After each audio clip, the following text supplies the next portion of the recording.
খেয়াল করে দেখেন। ভাই ভাই ওই 10টা টাকা আম করে দিতেন। ছোট ভাই, আমি তো টাকাটা দান করে ফেলাইছি। যদি ওই টাকাটা আম করে দিতেন তাহলে আমরা একটা জামা কিনতাম আর আপনার লিগে দোয়া করতাম আল্লাহ যেন আপনার মনের আশা পূরণ করে। কেন? আমি তো আল্লাহর ঘরে দান করছি। আল্লাহর ঘরেও দান করলে তো মানুষের মনের আশা পূরণ হয়। আর তাছাড়া এই 10 টাকা দিয়ে কি তোমাদের ঈদের জামা কাপড় কিনা হবে? তা হবে না ঠিকই, তবে আপনি দিবেন 10 টাকা, আরেকজন দিবে 10 টাকা, এভাবে তো হবে। আচ্ছা ভাই, মসজিদে দান করলে কি আল্লাহ মনের আশা পূরণ করে? হ, অবশ্যই করে। ভাই আমি তো 10 টাকা দান করলাম, আল্লাহ কি আমার মনের আশা পূরণ করবো? অবশ্যই তোমার মনের ইচ্ছা আল্লাহ পূরণ করবে, কিন্তু তোমার মনের ইচ্ছাটা কি? ভাই তেমন কোনো ইচ্ছা নাই, তবে আমি আর আমার বড় ভাই এই ঈদের জন্য একটা জামা কিনতে পারি।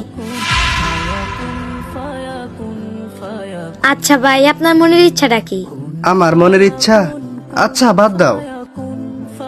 এই ছোট ভাই দাঁড়াও। জি ভাই। আমারটার কথা আমি জানি না, তবে আজকে তোমাদের মনের ইচ্ছা পূরণ হবে।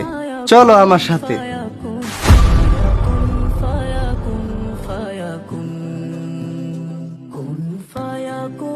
ভাই, আমাদেরকে এর জন্য আর ওর জন্য 2টা পাঞ্জাবি দেন তো। আচ্ছা ভাই, দিতেছি। ভাই এই যে আপনার পাঞ্জাবি।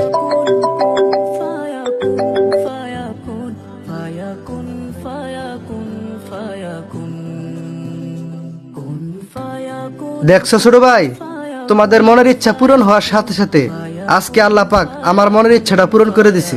আমার একটা চাকরি হয়ে গেছে।